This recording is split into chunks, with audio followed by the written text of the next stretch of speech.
Hi there, and we're really happy to be here and share our experience in this area with you. Thank you for participating, and hopefully you will share your own knowledge and ask questions in the chat. We will try to answer any questions by the end of this presentation. My name is Vibeke Stadling, and I am the Diversity and Inclusion Manager at Telia Company in Sweden. And I am Kristin Ekholm, and I'm a people data analyst and HRIS expert. And we're here today to give you inspiration on how people data can help you to become a more diverse and inclusive company.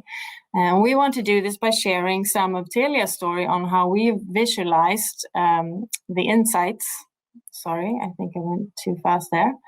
On how we have visualized our insights to create urgency and engagement for the equality agenda. And we also direct us to you who might not have deep dived into this area before, but are curious to see the benefits from people data and analytics when working with diversity and inclusion, and how that can strengthen the impact in the organization.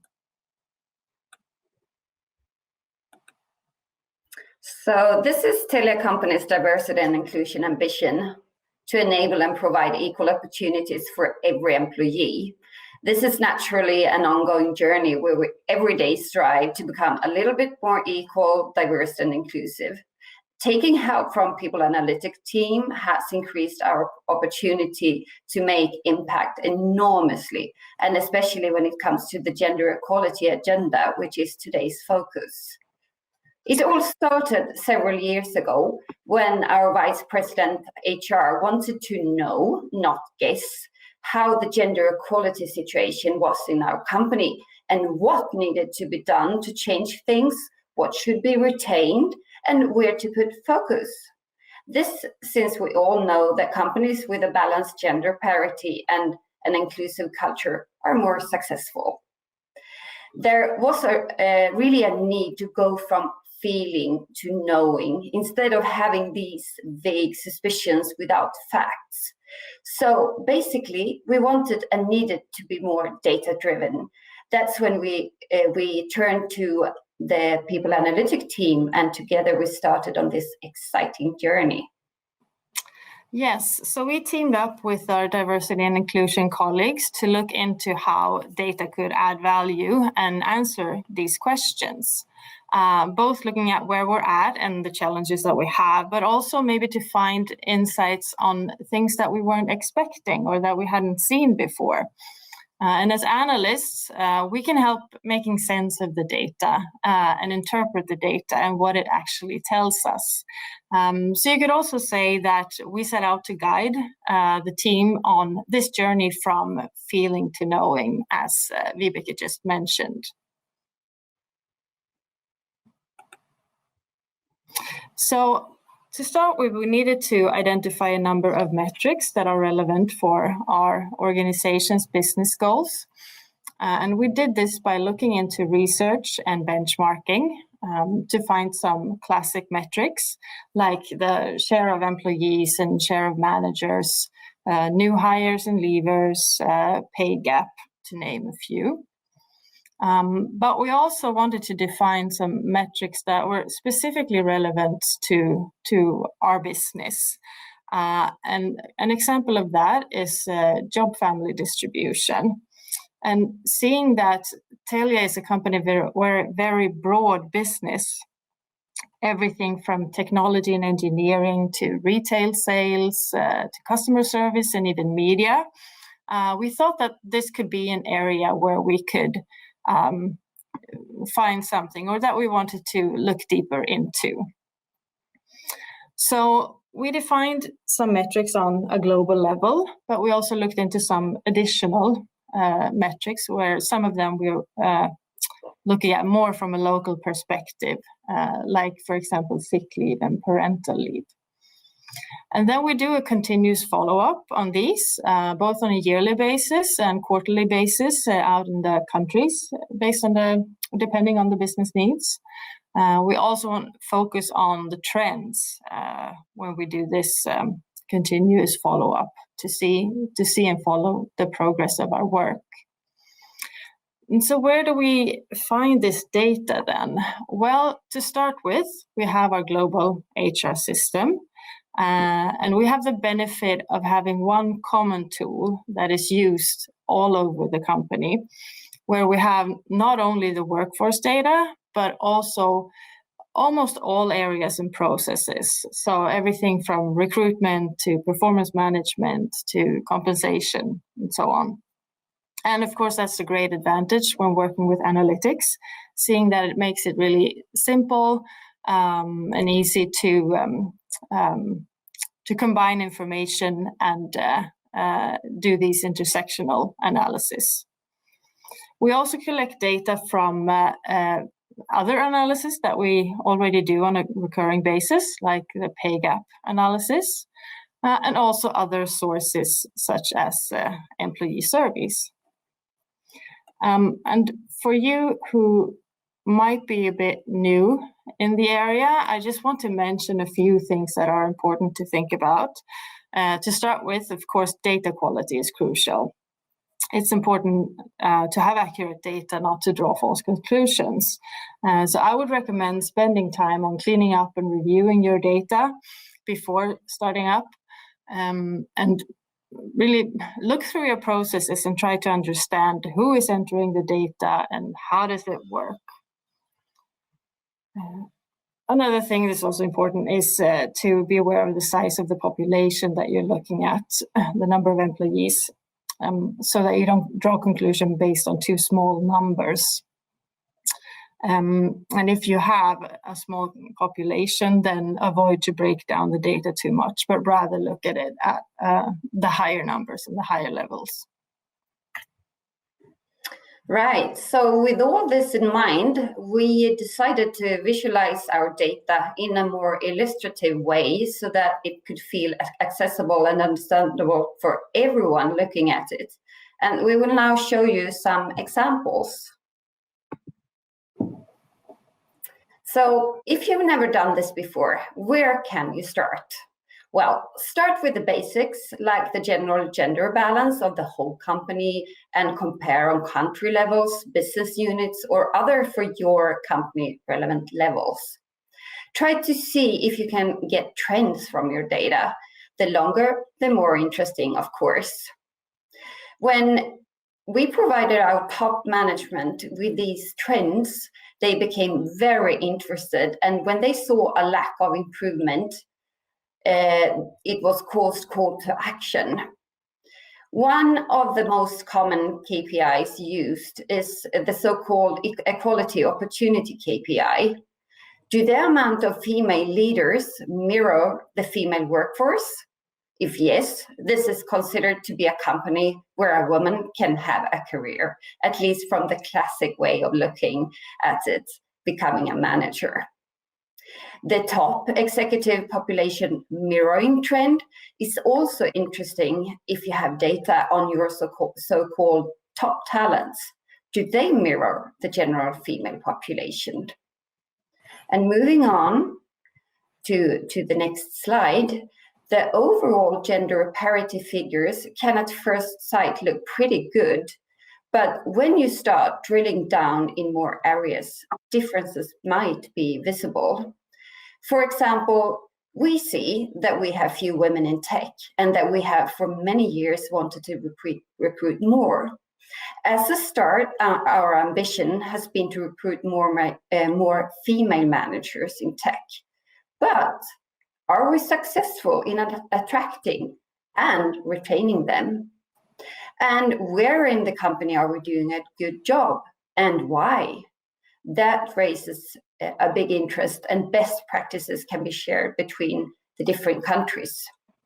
In our case, the Baltics are way better at attracting women to apply to our company and way better to recruit tech women. So what can we learn from them? And also looking into the job categories that we know are classic female jobs. And when we already today know that those tasks will be automized in the future, what gender are we recruiting there? So let's move on to the next slide and taking a look at our job families. That has been extra interesting. With, as Kristin mentioned, a broad portfolio of services like retail, customer service, technical development, partner channels, media, etc., etc. There is so much to be found here. So a recommendation for you, it is to have a look at your own job families in your own company. Where do women and men work? And where do you find your female and male managers? What jobs are paid well and what jobs less? What jobs are being automized, outsourced, robotized, and transformed? What gender patterns can you see? What's your raw gender pay gap? Can this pay gap be explained by the gender job separation? As you can understand, many of our managers and HR colleagues have been extra interested in the trends.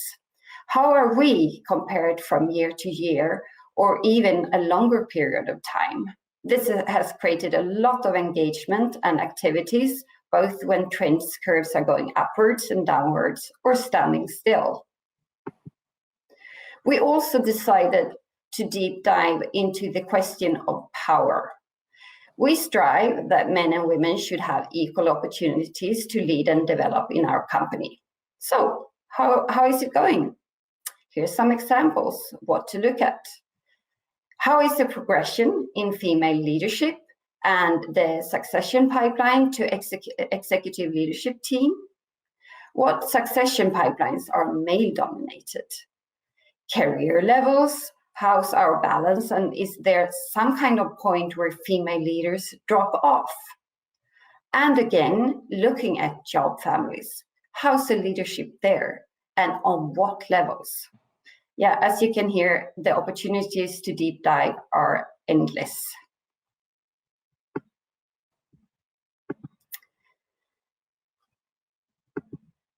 But it's not enough to look at career and money. Let's look at the next slide. We also need to study the health and life conditions from a gender perspective. Research has taught us that sick leave is twice as high among women than men, mainly because women's double work in the home and caring for the children. If you have sick leave data on parental leave, do have a look at it. It can lead you to questions of, do we need to improve our policies around this, or what kind of structural change is needed? And we haven't yet spoken about the leavers. Are men and women leaving equally from your company? If not, why? So many questions are raised when connecting the dots between health, life, balance, leaving, and jobs in transformation. And talking about transformation, is your company going through a structural change? Are many jobs disappearing or replaced when there's need for other types of skills? Well, we can take the banks as an example. For many years, the client has been moved from face-to-face manual handling into online self-service. Now many bank offices are being closed all over our countries. What implication does this have for the gender balance in the company when having to let go of bank clerks and front office bank staff? Are the jobs that disappear typical female jobs, perhaps? If yes, are you filling up with new women in the digital and future jobs in the same amount that leave?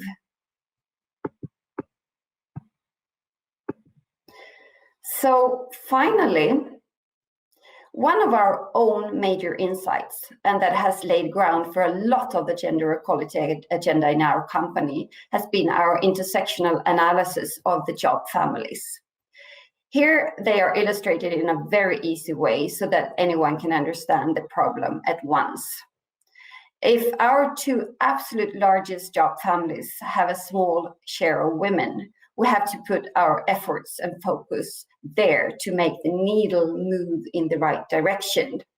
And if we do, our raw gender pay gap will also become much smaller, because the salaries in the male-dominated job families are higher than in the female-dominated ones.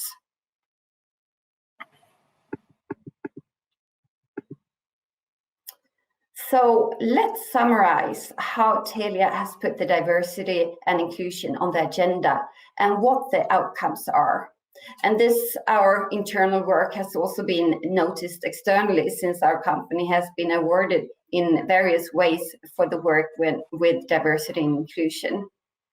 However, here are some of the major steps Telia has taken towards a more equal company. We have public targets for diversity and inclusion on gender balance in leadership, pay gap, recruitment, mandatory trainings, and awareness and reskilling to tech. We run yearly equal pay and gender parity analysis in all our countries, and action are set to decrease the pay gap. Diversity and inclusion is integrated in all people processes and HR transformation. We also have local diversity managers in all countries to bring down global targets to local prerequisites and actions.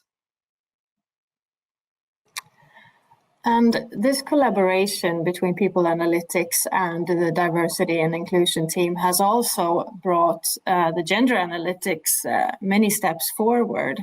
And some of the outcomes from that part has been that we make the yearly diversity insights. We present these insights to our general management and our board. We also report to our local country heads on a quarterly basis to measure and follow up the progress of the different actions and efforts that we put into the work. But we've also spent a lot of time on training our diversity managers and the HR community in being able to pull out the gender data from our HR system, and also being able to making sense of that data themselves, so that they can on a continuous basis follow this on their own and understand the data. So in general, we've worked a lot with making our quality data available and easy to understand for the business, not least the managers and our people partners. And like examples of that is that we have built standardized dashboards in our tool with reports on these gender metrics that we've shown you.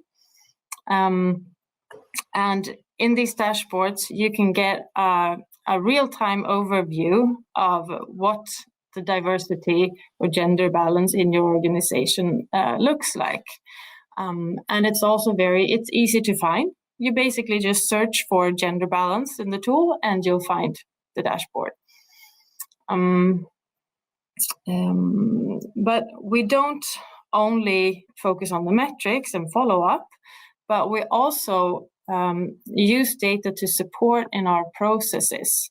And an example of that is how we, in our performance review process, we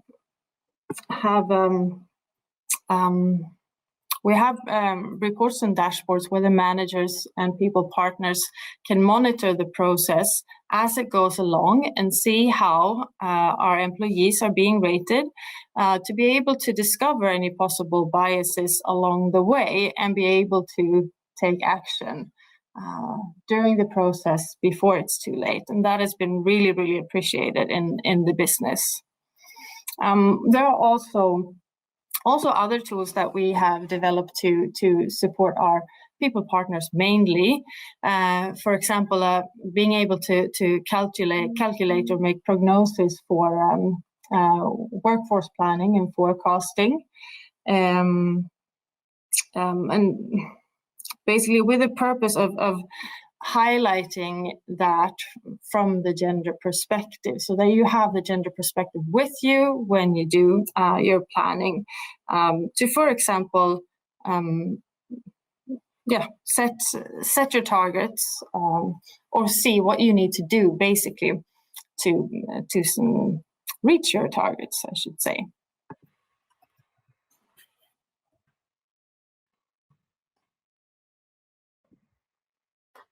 So, shall we conclude some takeaways for you who would like to dig deeper into this, and then we will have time to answer some questions. I can see there are some questions coming in the chat.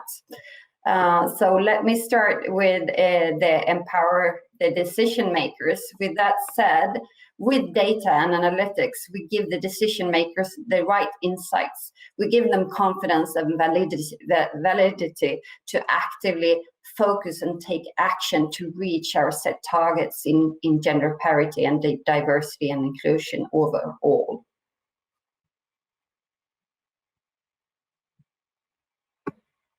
Would you like to continue, Kristin, with the takeaways? I can say that from the analytics perspective, that I urge you to strive for making the data easy and available for the groups who should have access to it, and really spread the knowledge on how to use it and make people feel comfortable in how to understand the insights and use the insights. And back to you, Vibeke. Yeah, I would say that without the visualization, we wouldn't have the impact. I mean, it's so accessible and easy to read and understand. So that makes a major difference. Everyone can understand and follow the figures and the data and see how it changed over time. And also a recommendation, of course, it is to start with the basics, as we did. We started with the gender balance and had a look at that. And it's the easiest part to measure, of course, due to the on the market and our HR system as well. Do you have any? Yeah, sorry. Yeah, I just want to add to the ones of you who might be in the more startup phase of this, that using data doesn't have to be complicated. Just start with these basic metrics, like Vibeke said now also. Simple measures can make a big difference. So don't be afraid of data. Great. So we have some questions in the chat, and I can actually start with one of the latest ones, but I think it's a dialogue going on between people in the chat as well, but it is, you seem to be discussing as you speak, but let's see. One question was about why we do this and what is the problem to fix. And working with diversity and inclusion to have an equal opportunities for everyone, we want, of course, to mirror the society overall, but we also know by research for sure that inclusive companies with a diverse workforce are more successful in every way, because we mirror the customers, as mentioned, but we also are more innovative and creative and successful when it comes to business. So that's why we're doing it, to open up for a better, broader market, which includes everyone. And we also had a question, or if that was an ongoing dialogue as well, I don't know, but I would like to comment on that. And that was about nationality or ethnicity. If we measure that, our system can't measure that, and we won't, due to legislation, at least in Sweden. But we do measure it in another way, because we can send in social security numbers of all our employees to Statistiska centralbyrån, which is a bureau, or Statistics Sweden, who provides our society with useful and very trusted statistics. And what we get back is anonymized data on an aggregated level on this. Do you see any other questions that you would like to comment, Kristin?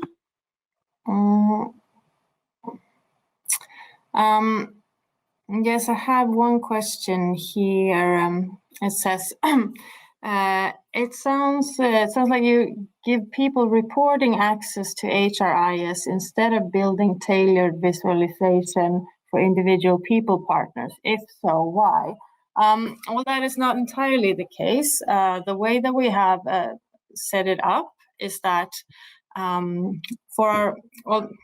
mainly for our managers in the business, we have built reports and dashboards on these areas that are visual and easy for them to follow, and also be able to take out data and to drill down and do analysis themselves.